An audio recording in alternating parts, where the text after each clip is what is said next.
What if the weather forecast wasn't just wrong? What if it was deadly wrong? Imagine a city at the dawn of a new century, richer and more promising than Houston, more elegant and cosmopolitan than Dallas. A city so confident in its destiny, its newspapers called it the Paris of the Gulf. A paradise built on a thin sliver of sand, believing it was untouchable, protected by its own prosperity. Now, imagine that paradise vanishing in less than 12 hours. Imagine a 15-foot wall of water, a solid, churning tidal wave of pure destruction moving at the speed of a freight train. It doesn't just flood the streets, it erases them.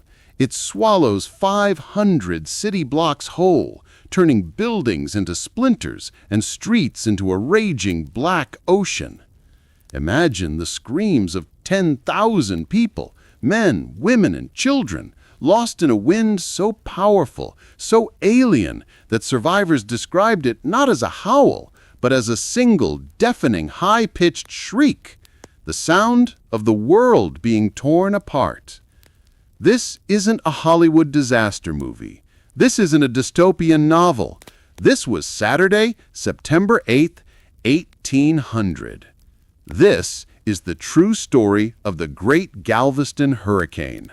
The day America's deadliest natural disaster clawed its way out of the sea and ripped the heart out of Texas. Welcome to TSF History. We uncover the stories that time forgot, but the history books can never truly erase. If you're fascinated by the past and the shocking truths hidden within its darkest chapters, make sure to hit that subscribe button and ring the bell. You won't want to miss what's coming. Our story begins in a place of incredible optimism. The year is 1900. The Gilded Age is in full swing, and Galveston, Texas is its crowning jewel on the Gulf Coast. It was the third richest city in the United States per capita. Its port was one of the busiest in the nation, a bustling gateway for cotton and commerce, rivaling New York and New Orleans. Its downtown, known as the Strand, was the Wall Street of the Southwest, lined with magnificent iron front banks, opulent Victorian mansions, and grand hotels. The city had electricity. It had telephones. It had streetcars. It had a population of 38,000 ambitious souls who believed they were living at the very center of the future. They had built their paradise on a barrier island, a 30-mile-long, 2-mile-wide ribbon of sand. The highest point on the entire island was a mere 8.7 feet above sea level. This was a geographical fact, but to the people of Galveston, it was irrelevant. They were masters of their own destiny. This confidence was personified by one man, Isaac Klein. Isaac Klein was the chief of the local U.S. Weather Bureau. He was a man of science, a man of rational thought.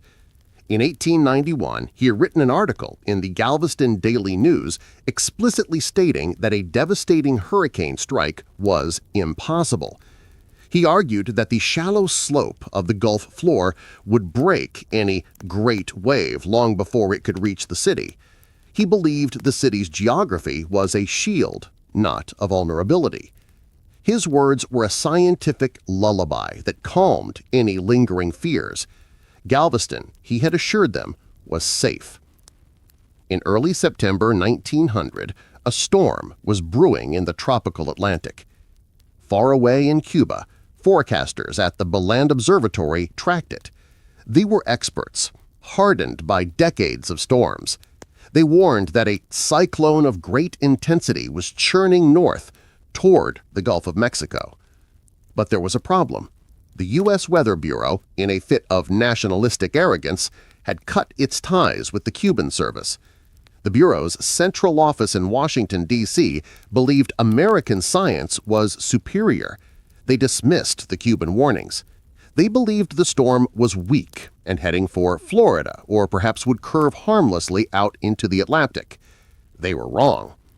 The storm missed Florida. It entered the Gulf of Mexico, and as it moved over the bathtub warm waters, it exploded in strength. It was now a monster, a Category 4 hurricane, and it was aimed like a loaded gun at the one city on the coast that believed it was bulletproof. On Friday, September 7th, the day before the disaster, the first signs appeared. The sea was restless. Ominous, heavy swells larger than anyone had ever seen began to roll on to the beaches, even though the wind was light. The sky turned a strange, sickly, coppery yellow. Isaac Klein, the man who had declared the city safe, began to feel a pit of dread in his stomach. He noted the barometer was falling, but more troubling was the tide. A strong wind was blowing from the north, from the land out to the sea. By all logic, this should have pushed the water away from the island, emptying the bay. Instead, the water was rising. He realized with dawning horror what this meant. The north wind wasn't pushing the water out. It was being held in place by a much greater force from the south. A massive dome of water, the hurricane's storm surge, was piling up in the Gulf, acting like a dam. On morning September 8, 1900, Klein raised the hurricane warning flags. But it was too late.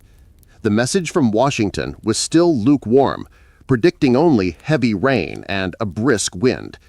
For the people of Galveston, it was a curiosity. Hundreds of residents, including children, flocked to the beaches to marvel at the massive, crashing waves. They had storm parties celebrating the spectacle. By noon, the rain began. It wasn't rain. It was a horizontal deluge driven by 60-mile-per-hour winds. The bridges to the mainland, the city's only lifeline, began to creak and groan. By 2 p.m., the first one collapsed into the churning bay. Galveston was cut off from the world. Then the true storm arrived. The wind didn't just pick up. It attacked. It rose from 60 miles per hour to 80, then 100. Sometime in the late afternoon, the Weather Bureau's anemometer, the instrument measuring wind speed, was ripped from its pole and thrown into the sea. The last reading it registered was 100 miles per hour, and the wind was still getting stronger. Later estimates would place the sustained winds at over 140 miles per hour. The sound, survivors said, was the most terrifying part. A single, unending, deafening roar. It wasn't the sound of wind. It was the sound of pressure. And then came the water. It wasn't a flood. It was an invasion. The storm surge, that 15.7-foot wall of water, finally breached the island. The highest point of the city was 8.7 feet above sea level.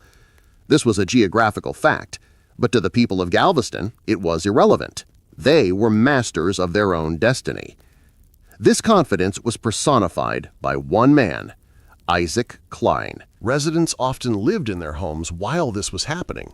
They would climb ladders to get to their front doors, which were now 5, 10, or even 17 feet in the air, all while their water, electricity, and sewage systems remained connected.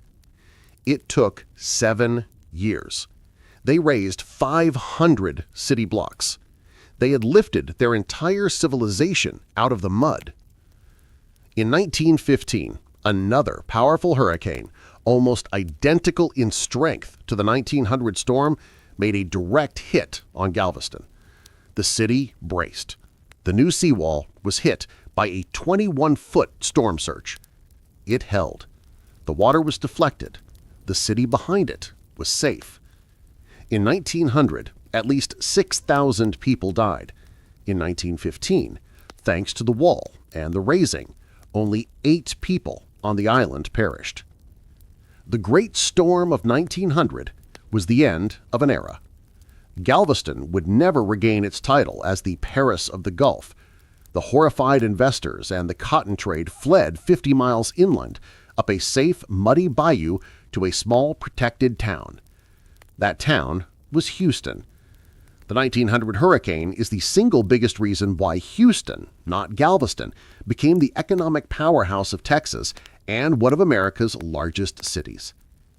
The story of Galveston is a shocking reminder of nature's terrifying, indifferent power and the blinding arrogance of human pride. But it's also, perhaps, the greatest story of resilience in American history.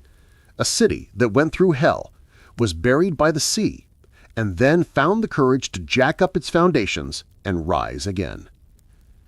What do you think is the most shocking part of this forgotten American tragedy? Was it the failure of the Weather Bureau, the sheer horror of the storm surge, or the unbelievable engineering feat of raising an entire city? Let us know your thoughts in the comments below. If you found this story as incredible and horrifying as we did, please do us a solid and hit that like button, and be sure to subscribe to TSF History and ring that notification bell so you don't miss our next deep dive into the stories that time tried to forget. Thanks for watching.